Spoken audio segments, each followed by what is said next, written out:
Hi all, ഞാനൊരു information pass ചെയ്യാനാണ് വന്നത്. അതായത് UK റൂൾ അനുസരിച്ച് 31 ഡിസംബറിന് ശേഷം ട്രാവൽ ചെയ്യുമ്പോൾ നമ്മൾ വിസ ക്യാരി ചെയ്യണം എന്നാണ് റൂള്. പിന്നെ കുറേ പേര് 31 അത് വിസ എടുത്തിട്ടില്ല. നമുക്ക് മാർച്ച് വരെ ടൈമുണ്ട്. പക്ഷെ എന്നാലും വിസ മാത്രം പോരാ, നമ്മൾ ഷെയർ കോഡ് കൂടി നമ്മൾ ക്യാരി ചെയ്യണം. പിന്നെ ഒരു ഫ്രണ്ട് വിളിച്ചിട്ട് പറഞ്ഞ ഈ സർപ്രൈസ്, അതായത് അവർ എയർപോർട്ടിൽ ചെന്നപ്പോൾ ആകെ സക്കായി. പെട്ടെന്ന് നമുക്ക് ഈ UK VI കണക്ഷൻസ് ഒന്നും കിട്ടില്ല നാട്ടിൽ നിന്ന് വരുമ്പോൾ. അപ്പോൾ എത്രയും പെട്ടെന്ന് തന്നെ നമ്മളത് പ്രിൻ്റ് ഔട്ട് ചെയ്ത് നമ്മുടെ കൂടെ വെക്കുക ട്രാവൽ ചെയ്യുന്നതിന് മുൻപായിട്ട്.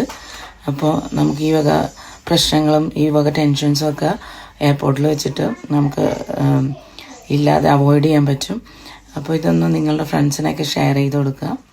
Have A good day.